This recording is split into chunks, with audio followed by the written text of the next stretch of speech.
Le Taylorisme.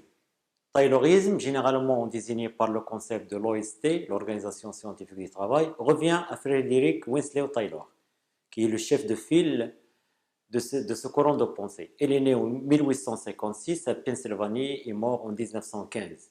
L'idée de base sur laquelle repose le Taylorisme est la suivante. La spécialisation du travail est la base de l'augmentation de la productivité. L'idée revient à l'école libérale, c'est Adam Smith, dans le très célèbre exemple de l'usine des épingles. Mais Smith cherchait la base de la richesse des nations. Taylor a mis en pratique cette idée dans le cadre plus restreint de l'entreprise. Il a démontré par le calcul qu'en précisant les gestes et en définissant les tâches, la productivité s'améliore. Et il a tiré des conclusions sur le plan de l'organisation du travail. Mais faisons un petit retour en arrière et voyons tout d'abord comment le travail était organisé avant l'OST. Et pourquoi il a fallu attendre tout ce temps pour changer la manière d'organiser le travail dans les entreprises. Premièrement, dans les fabriques avant l'organisation scientifique du travail, le travail était organisé d'une manière presque artisanale. Dans son travail, l'artisan fait toutes les étapes nécessaires pour produire un produit. L'artisan est généralement aidé par des apprentis auxquels il transmet le savoir technique du métier d'une manière pratique et orale.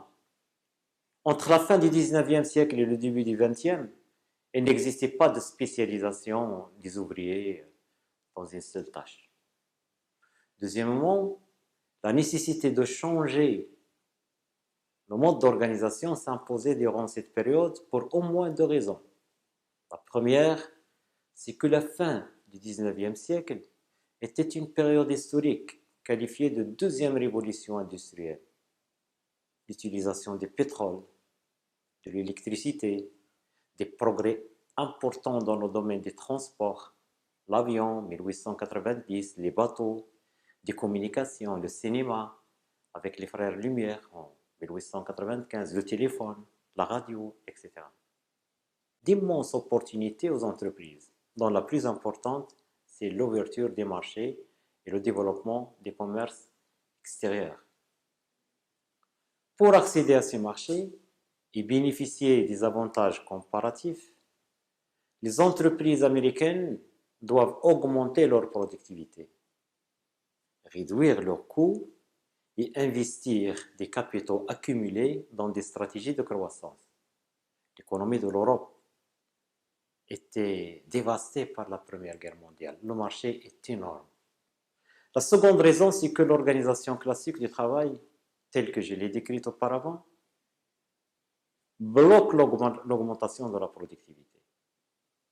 En effet, la productivité se mesure par le rapport entre la quantité produite et l'effectif des salariés ou le temps total consacré à la production. Or, les dirigeants des entreprises, avant l'OST, ne maîtrisaient pas ces facteurs qui déterminent la productivité, le temps et la cadence du travail. Ces deux variables dépendent des ouvriers. Ils sont qualifiés, ils maîtrisent le savoir, ils dictent leurs conditions aux dirigeants. La rémunération était fixée à la pièce. Aucune autre preuve ne peut convaincre les syndicats d'accepter une nouvelle organisation du travail. Seule une preuve scientifique, démontrant par le calcul et le chronométrage des temps nécessaires pour réaliser chaque tâche, était capable de le faire. Taylor est arrivé à convaincre la classe ouvrière que le travail spécialisé permet d'augmenter la productivité. Donc, créer plus de valeur, de richesse. On retrouve là la valeur travail de Adam Smith. Cette valeur sera partagée entre les propriétaires sous forme de bénéfices et les ouvriers sous forme d'augmentation de salaire. Comme synthèse, nous pouvons dire que l'école de pensée taylorienne cherche à concilier entre les intérêts des propriétaires et les intérêts de la classe ouvrière. Il y a un conflit éternel d'intérêts entre ces deux parties. Les ouvriers cherchent toujours l'augmentation de leur salaire et les propriétaires cherchent toujours l'augmentation de leur profit. L'une se fait au détriment de l'autre. Le gain pour les uns se traduit automatiquement par une perte pour les autres. Gagnant-perdant. Parce que les salaires des salariés étaient payés à la pièce. Une voiture, par exemple. Seule une augmentation de la productivité est capable de résoudre cette équation pour l'avantage des deux parties. Gagnant-gagnant. Et seule la spécialisation des tâches permet l'augmentation de la productivité. On retrouve le premier principe de l'école libérale. Taylor a commencé par observer et chronométrer le travail d'un groupe d'ouvriers, puis il a mis en relation leurs méthodes de travail, leurs outils et le temps consommé pour effectuer leurs tâches. Il a ensuite mis en place la meilleure méthode d'organisation du travail avec le rendement le plus élevé. Cette méthode, qu'il lui-même qualifie de One Best Way, repose sur une double division du travail. Une division verticale fondée sur la séparation entre le travail de conception et le travail d'exécution. Il y a des gens qui pensent, il y a des gens qui exécutent. La direction donne les consignes, donne les ouvriers les appliquent, les bureaux d'études, les bureaux de méthode, l'ordonnancement, qui définissent quoi produire, comment produire et quand produire. Et l'ouvrier doit exécuter. Et puis, une division horizontale qui repose sur la parcellisation des tâches et la spécialisation des ouvriers à l'image de l'usine des épingles d'Adam Smith. Les ouvriers deviennent des OS, des ouvriers spécialisés dans des opérations élémentaires. Taylor a cherché donc à réduire le conflit entre les propriétaires et les salariés par une rémunération juste basée sur le rendement et non plus à la pièce, à chacun selon ses capacités. Ceux qui ne peuvent suivre la cadence du travail seront mal payés ou tout simplement éliminés.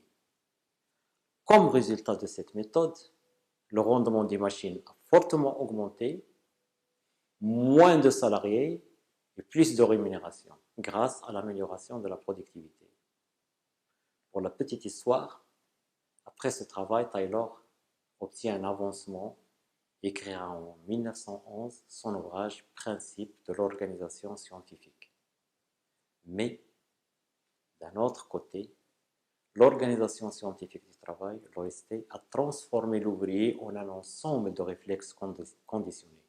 Son métier qu'il avait auparavant et qu'il transmettait à ses apprentis est séparé en conception et en exécution.